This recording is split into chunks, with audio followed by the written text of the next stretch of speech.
Hello students, நாம இன்னைக்கு Microsoft Office 2007ல PPTல lab session பார்க்க போறோம். இது லேப் 4. நம்ம இப்ப கிளாஸ் 4 பார்த்தோம் இல்லையா, அதனோட லேப் எக்ஸசைஸ் தான். First question, open a new presentation and save file in the specified name and location. So என்ன சொல்லியிருக்காங்கன்னா, ஒரு நியூ ப்ரெசன்டேஷன் ஃபைலை ஓப்பன் பண்ண சொல்லியிருக்காங்க. ஓப்பன் பண்ணது சேவ் பண்ண சொல்லியிருக்காங்க. ஸோ எங்கே சேவ் பண்ணணும்னா, நம்ம இதுக்கு முன்னாடி எல்லா லேபும் சேவ் பண்ணோம்ல. ஸோ எங்கே டிரைவ் நேம் ஸ்டூடெண்ட்டில் அங்கே போனீங்கன்னா உங்களுக்கு நீங்கள் என்ன கோர்ஸ் பண்ணுறீங்களோ அதோட ஃபோல்டர் இருக்கும். அதுக்குள்ளே உங்கள் நேமில் ஒரு ஃபோல்டர் இருக்கும். அதை ஓப்பன் பண்ணிங்கன்னா சப்ஜெக்ட் நேம் இருக்கும். அதை ஓப்பன் பண்ணிங்கன்னா ஃபைல் நேம் கேட்கும். ஸோ ஃபைல் நேம் வந்து 4.lab4 டேட்டு மந்த் இயர் போட்டு சேவ் பண்ணிக்கோங்க. ஓகேங்களா? ஸோ நியூவாக ஒரு பிபிடி ஃபர்ஸ்ட் ஓப்பன் பண்ணிக்கலாம். நியூவாக ஒரு பிபிடி ஓப்பன் பண்ணியாச்சு. ஸோ நான் சேவ் கொடுக்குறேன். ஆஃபீஸ் பட்டனில் சேவ், அப்படி இல்லைன்னா Ctrl+S கொடுக்கலாம். ஸோ ஸ்டூடெண்ட்டில் டிசிஏ கோர்ஸ், அதில் உங்கள் நேமில் ஒரு ஃபோல்டர் இருக்கும். அதில் சப்ஜெக்ட் நேம் போட்ட ஃபோல்டர், இதில் உங்களோட லேப் ஃபைல் நேமை சேவ் பண்ணுங்க. இது 4th lab. So 4.lab4 date month year.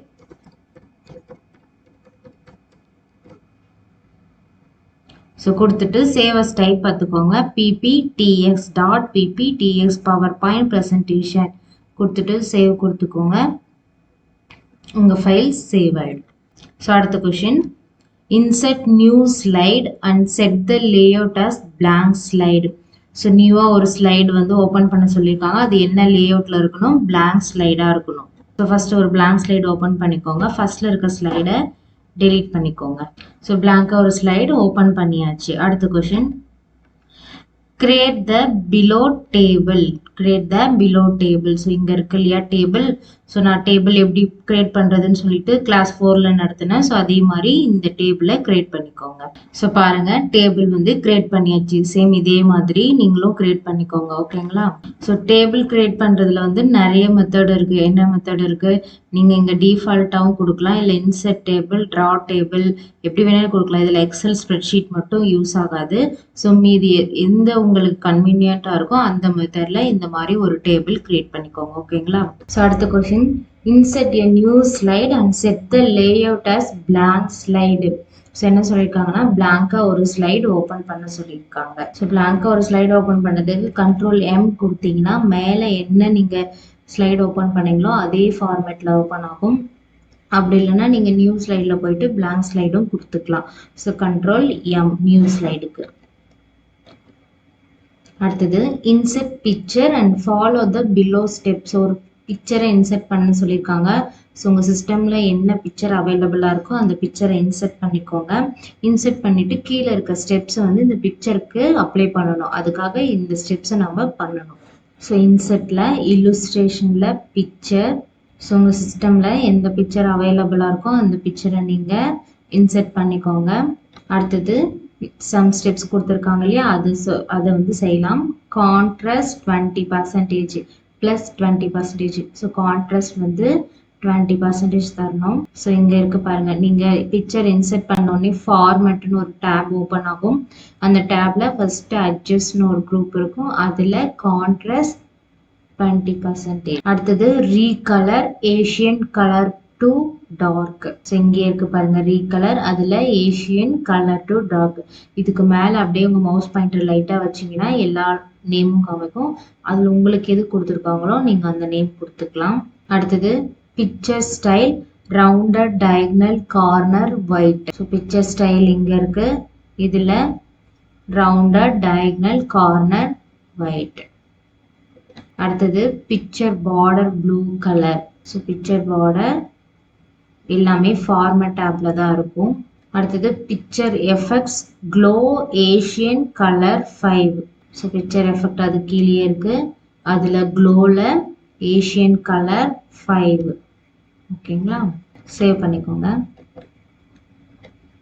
அடுத்தது ரொட்டேட் ஃப்ளிப் வெர்டிக்கல். ஸோ அரேஞ்சில் இருக்கு ரொட்டேட்டு, இதில் ஃப்ளிப் வெர்டிக்கல். அடுத்தது கிராப். ஸோ கிராப் வந்து உங்களுக்கு எவ்வளோ உங்கள் பிக்சர் விசிபிள் ஆகணும்னு நினைக்கிறீங்களோ அவ்வளோ தூரம் நீங்கள் கிராப் பண்ணிக்கலாம். ஓகேங்களா? கொடுத்துட்டு சேவ் கொடுத்துக்கோங்க. அடுத்த question, insert a new slide and set the layout as blank slide.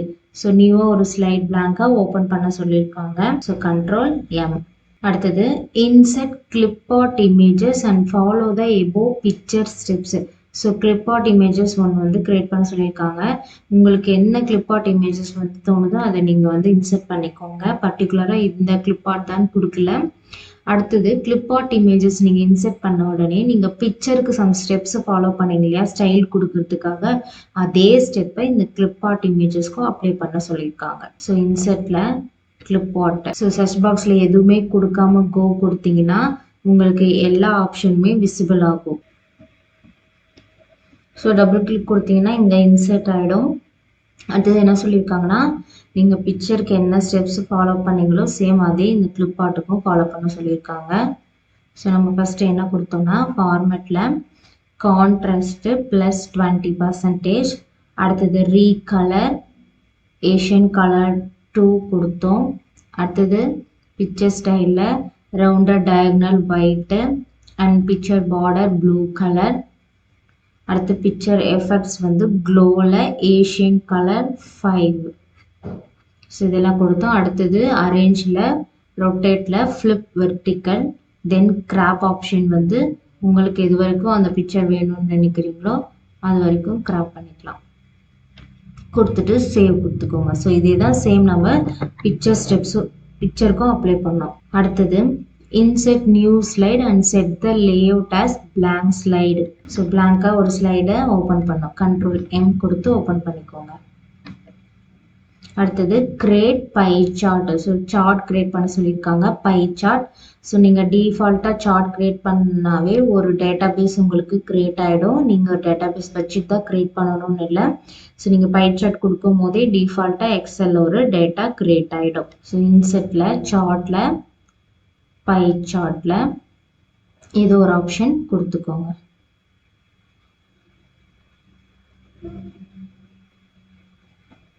So கொடுத்தோன்னே பாருங்கள் உங்களுக்கான டேட்டா பேஸ் கிரியேட் ஆயிடுச்சு. அடுத்தது இந்த சார்ட்டுக்கு உண்டான சம் ஸ்டைல் கொடுத்துருக்குறாங்க. என்னன்னா சார்ட் லேஅவுட் 6 தர சொல்லியிருக்காங்க. ஸோ சார்ட் லேஅவுட் பாருங்கள் இங்கே இருக்குது டிசைன் டேபில், இங்கே இருக்குது மூணாவதாக இருக்குது. இதில் லேஅவுட் 6. ஸோ அது மேலே மவுஸ் பாயிண்டர் வச்சிங்கன்னா உங்களுக்கு தெரியும். ஓகேங்களா, அதனோட நேம். அடுத்தது சார்ட் ஸ்டைல் 42. சார்ட் ஸ்டைல் பாருங்க இங்க இருக்கு. இதுல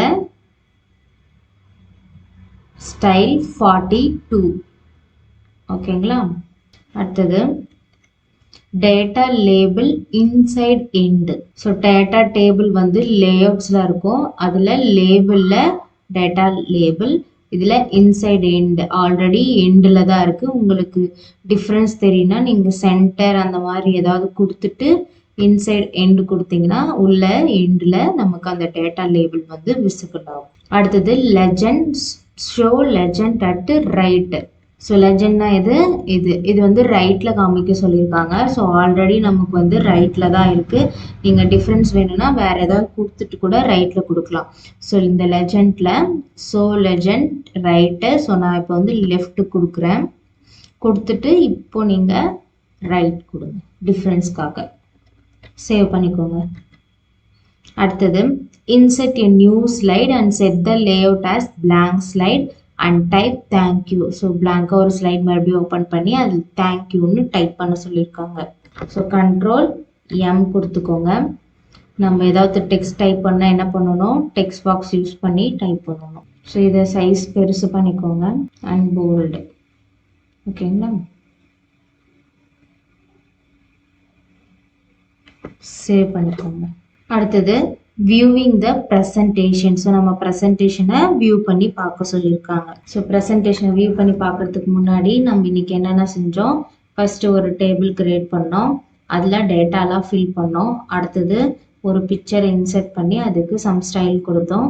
இதே சேம் ஸ்டெப்ஸ் வந்து clipart இமேஜஸ் கிரியேட் பண்ணிவிட்டு அதுக்கு கொடுத்தோம். அடுத்தது ஒரு பை சார்ட் கிரியேட் பண்ணோம், அதுக்கு சம் ஸ்டைல் கொடுத்தோம். அடுத்தது தேங்க்யூன்னு ஒரு டெக்ஸ்ட்டை டைப் பண்ணோம். ஓகேங்களா. ஸோ இப்போ ப்ரெசன்டேஷனை வியூ பண்ணி பார்க்கணும். நம்ம ப்ரெசன்டேஷனை வியூ பண்ணி பார்க்கணுன்னா F5 ப்ரெஸ் பண்ணிங்கன்னா உங்கள் ப்ரெசன்டேஷன் வியூ ஆகும். இதே கரண்ட் ஸ்லைடு நீங்கள் வியூ பண்ணி பார்க்கணும். ஸோ இப்போ எனக்கு இந்த ஸ்லைடு மட்டும் ப்ரெசன்டேஷனில் வியூ பண்ணி பார்க்கணும்னா ஷிஃப்ட் F5 கொடுங்க. அந்த ஸ்லைடு மட்டும் உங்களுக்கு ப்ரெசன்டேஷனில் ஓப்பன் ஆகும். இல்லை எனக்கு ஃபுல்லாக பார்க்கணும் அப்படின்னா F5.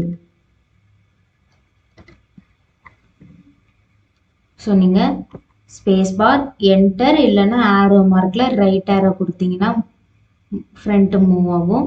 இது லெஃப்ட்னா பேக் ஃபார்வர்டில் வரும். ஸோ வியூ பண்ணிவிட்டு எண்ட் ஆகிட்ட அப்புறம் எஸ்கேப் கொடுத்தீங்கன்னா மறுபடியும் உங்களோட ப்ரெசன்டேஷனுக்கு வந்துடும். ஓகேங்களா? ஓகே ஸ்டூடெண்ட்ஸ், எல்லா கொஷினும் முடிஞ்சிச்சு. ஸோ நீங்களும் ஒவ்வொரு கொஷினாக படிச்சுட்டு இதே மாதிரி 1 by 1 செஞ்சு பாருங்கள். Okay students, all the best. Thank you.